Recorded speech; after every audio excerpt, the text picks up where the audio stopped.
Assalamualaikum warahmatullahi wabarakatuh. Alhamdulillah wa syukurillah wa salatu wassalamu ala rasulillah. La hawla wa la quwata illa billah. Raditu billahi rabba wa bil islami dina wa bi muhammadin nabiyya wa rasulah. Bapak-bapak, ibu-ibu jamaah salat zuhur Masjid Taqwa Muhammadiyah yang dimuliakan Allah Subhanahu wa taala. Tanpa terasa perjalanan waktu terasa begitu cepat. Rasa-rasanya kita baru puasa 9 hari. Tapi ternyata hari ini kita sudah memasuki hari yang ke-29. Artinya kita sudah berada di ujung jalan menuju penghujung bulan yang mulia ini. Stasiun akhir pengisian spiritual kita di bulan selama sebulan penuh di bulan yang mulia ini. Maka di sisa-sisa waktu yang ada, mudah-mudahan kita berdoa kepada Allah Subhanahu wa taala, semoga Allah menurunkan rahmat dan karunia-Nya kepada kita semua. Karena kita tidak tahu kapan karunia Allah itu Allah turunkan kepada kita. Baginda Rasulullah sallallahu alaihi wasallam pernah menyampaikan, kelak di akhirat kita tidak akan pernah selamat kalau kita mengandalkan amalan-amalan ibadah kita yang sedikit ini, kecuali dengan rahmat dan karunia Allah Subhanahu wa taala. Dan kemudian kata Ibnu Hajar Al-Asqalani rahimahullahu taala, seorang hamba akan berhak mendapatkan rahmat Allah apabila ia melakukan ketaatan kepada Allah. Mudah-mudahan hadirnya kita di masjid kita yang kita cintai ini dalam keadaan berpuasa, dan insya Allah kita akan melakukan salat berjamaah. Dan setelah ini kita akan kembali bertebaran di muka bumi mencari karunia Allah. Semua itu insya Allah Allah catat sebagai amal ibadah dan ketaatan kita kepada Allah Subhanahu wa taala. Bapak Ibu yang dimuliakan Allah Subhanahu wa taala, menjelang berakhirnya bulan puasa Ramadan, rasanya sungguh pas waktunya bagi kita untuk melakukan renungan kepada diri kita sendiri. Sudah sampai mana perjalanan spiritual kita selama sebulan penuh kita melakukan puasa Ramadan. Kita puasa di siang hari, salat malam, merenung dan membaca Quran, kemudian i'tikaf di 10 malam terakhir di bulan yang mulia ini. Inilah saatnya kita kembali merenung. Kalau bahasa kerennya, kita melakukan monitoring dan evaluasi kepada diri kita untuk memastikan apakah perjalanan spiritual kita selama sebulan ini berhasil membawa kita mendekatkan diri kita kepada Allah Subhanahu wa taala, ataukah apakah selama sebulan ini waktu berlalu begitu saja tanpa mendapatkan apa-apa kecuali lapar dan haus saja. Merenung ini adalah perintah yang sangat penting. Fa'tabiru ya ulil absar, kata Allah Subhanahu wa taala. Maka berpikirlah wahai orang-orang yang berakal budi.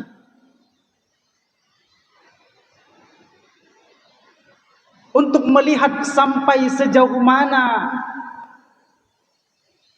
puasa ini berdampak kepada diri kita.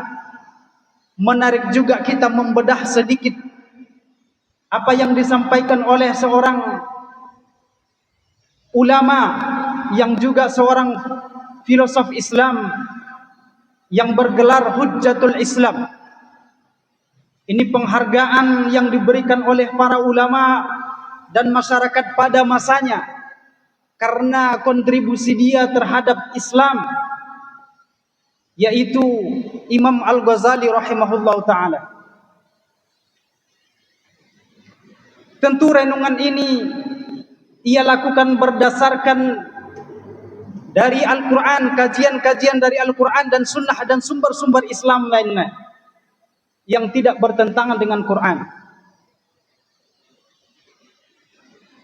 Dia menggali hikmah dan kebaikan di selama bulan puasa Ramadan. Kata beliau, ibadah puasa itu mempunyai suatu rahasia yang tidak terlihat, yang tidak terlihat di dalam ibadah-ibadah yang lain. Puasa Ramadan tidak bisa diketahui kecuali orang yang berpuasa dan Allah Subhanahu wa taala, sementara ibadah-ibadah yang lain bisa dilihat dengan mata kepala kita sendiri. Imam Al-Ghazali rahimahullah ta'ala membagi level atau tingkatan puasa orang-orang itu kepada tiga tingkatan. Yang pertama, puasa orang awam atau puasa ritual. Tingkatan ini adalah tingkatan yang paling dasar, di mana orang yang berpuasa itu hanya menahan lapar, menahan haus, dan menahan berhubungan suami istri di siang hari sampai waktu berbuka. Dan pada tingkatan ini kita masih mungkin melakukan berbagai kesalahan-kesalahan, menggibah, berkata kasar, berkata jorok. Puasa ini adalah puasa tingkatan yang paling dasar, kata beliau. Yang kedua, puasa yang khusus, atau boleh dibilang puasanya orang-orang terpilih. Selain daripada menahan lapar, menahan haus, orang yang berpuasa ini juga dituntut untuk menahan seluruh anggota tubuhnya dari kesalahan-kesalahan, dari kemaksiatan-kemaksiatan. Menahan mata dari pandangan-pandangan yang tidak seharusnya dipandang. Menahan telinga dari mendengarkan sesuatu yang buruk. Mendengarkan tangan. Menahan tangan dari melakukan perbuatan-perbuatan yang tidak disukai oleh Allah Subhanahu wa taala, termasuk berkomentar jorok misalnya di media sosial. Menahan kaki dari melangkah ke tempat-tempat yang maksiat. Menahan lidah dari berkata jorok, berkata kasar, menggunjing, berbohong dan sebagainya. Dan setelah berbuka puasa, hati tetap dan dalam keadaan antara takut dan berharap, karena tidak tahu apakah puasanya diterima atau tidak oleh Allah Subhanahu wa taala. Anggota tubuh terpelihara dari hal-hal yang tidak diinginkan oleh Allah Subhanahu wa taala. Kita di adat Melayu ini, kalau kita membaca sebuah tulisan, sebuah karya besar, karya pujangga Melayu Raja Ali Haji yang kita kenal dengan Gurindam 12. Tingkatan level kedua ini hampir sama isinya dengan pasal 3 yang ditulis oleh Raja Ali Haji di dalam Gurindam 12 ini. Apabila terpelihara mata, sedikitlah cita-cita, kata beliau. Maksudnya orang yang berpuasa menahan pandangan dari hal-hal yang tidak disukai oleh Allah Subhanahu wa taala. Kemudian apabila terpelihara kuping, kabar yang jahat tiadalah damping, kata beliau. Menjaga telinga dari mendengarkan hal-hal yang dilarang oleh Allah Subhanahu wa taala. Apabila terpelihara lidah, niscaya dapat daripadanya faedah. Orang yang berpuasa, ia mampu menahan lisannya dari berbicara, dari berkata yang tidak berguna dan sia-sia. Kemudian bersungguh-sungguh engkau memelihara tangan daripada segala berat dan ringan. Artinya menggunakan tangan dengan hal-hal yang baik, membantu orang lain, berderma, bersedekah, berinfak, berzakat dan sebagainya. Apabila perut terlalu penuh, keluarlah fiil yang tiada senunuh, kata beliau. Seseorang yang terlalu banyak makan dari makanan yang halal, termasuk dari makanan yang halal, supaya tidak memenuhi perutnya secara berlebihan. Sebab hal yang dibenci oleh Allah Subhanahu wa taala adalah apabila berbuka berlebihan, apalagi makanan pagi dan siangnya ia rapel pada saat berbuka puasa. Tidak ada yang lebih buruk daripada perut yang berisi, yang dipenuhi oleh makanan. Barang siapa yang sedikit makannya, maka akan sehatlah badannya. Barang siapa yang sedikit makannya, maka akan jernihlah pikirannya. Maka barang siapa yang sedikit makan, maka akan sehatlah seluruh fisik dan tubuhnya.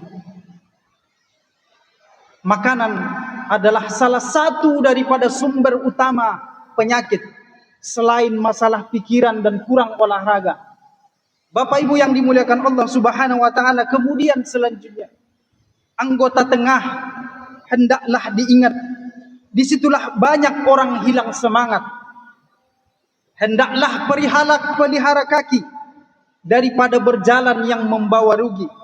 Artinya hati-hati di dalam melangkah. Jangan sampai kita terperosok kepada tempat-tempat yang tidak disukai, apalagi tempat yang dimurkai oleh Allah Subhanahu wa taala. Kemudian yang ketiga, kata Imam Al-Ghazali, tingkatan orang yang berpuasa itu adalah puasa khusus dari yang khusus, atau puasa yang istimewa. Puasa ini adalah sudah tidak hanya mengandalkan, tidak lagi bertumpu pada fisiknya, tetapi sudah melibatkan hati dan pikirannya.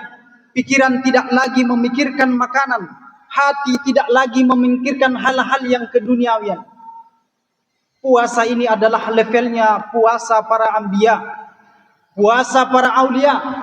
Puasa adalah orang-orang pilihan Allah Subhanahu wa taala. Puasa ini adalah puasa hati dan pikiran. Kekhawatiran dari hal-hal yang bersifat duniawi, dengan mengabaikan semuanya kecuali yang terpikir di dalam hati adalah Allah Subhanahu wa taala. Jadi kalau puasa khusus masih berjuang untuk menahan seluruh anggota tubuh dari hal-hal yang tidak disukai oleh Allah Subhanahu wa taala, maka puasa istimewa ini adalah puasa yang sudah berhasil. Puasa mereka tidak lagi memikirkan apa-apa kecuali beribadah dan mendekatkan diri kepada Allah Subhanahu wa taala. Umar radhiyallahu anhu berkata, barang siapa meninggalkan ucapan yang berlebih-lebihan, maka dia akan diberikan hikmah. Barang siapa yang dapat meninggalkan penglihatan dari berlebih-lebihan, maka dia akan diberikan hadiah berupa kekhusyukan dalam beribadah. Barang siapa dapat meninggalkan tertawa secara berlebih-lebihan, maka dia akan diberi perasaan takut kepada Allah Subhanahu wa taala. Barang siapa yang dapat meninggalkan humor secara berlebih-lebihan, maka dia akan diberikan hadiah berupa keindahan oleh Allah Subhanahu wa taala. Barang siapa yang dapat meninggalkan dunia, maka ia akan diberikan hadiah berupa kecintaannya kepada akhirat. Barang siapa yang meninggalkan perhatian terhadap orang lain, maka ia akan diberikan kemaslahatan berupa penelitian terhadap aib dirinya sendiri. Barang siapa dapat meninggalkan penelitian secara mendalam tentang bagaimana wujud Allah Subhanahu wa taala yang sebenarnya, maka dia akan diberi hadiah berupa terhindar daripada sifat kemunafikan. Bapak Ibu yang dimuliakan Allah Subhanahu wa taala, terakhir sebagai penutup, sebagai orang-orang, sebagai hamba-hamba Allah, umat-umat Nabi yang sedang menjalankan ibadah puasa Ramadan, setelah melihat, mengkaji tingkatan level puasa yang disampaikan oleh Imam Al-Ghazali rahimahullah, maka kita bisa melihat sudah sampai level manakah puasa kita. Apakah level puasa kita hanya baru dasarnya saja, hanya menahan lapar, haus, dan kemaluan kita saja? Atau apakah kita sudah minimal kita berada di level yang kedua, sudah bisa menahan seluruh anggota tubuh kita dari hal-hal yang membatalkan puasa, dari hal-hal yang tidak disukai oleh Allah Subhanahu wa taala. Indikator keberhasilan puasa kita juga bisa dilihat setelah kita selesai puasa Ramadan. Apakah kita menjadi orang-orang yang lebih baik amalnya, ataukah sama saja?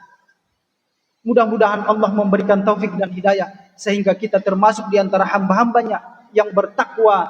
La'allakum tattaqun. Nasrum minallah wa fathun qarib wa basyiril mu'minin. Wassalamu alaikum warahmatullahi wabarakatuh.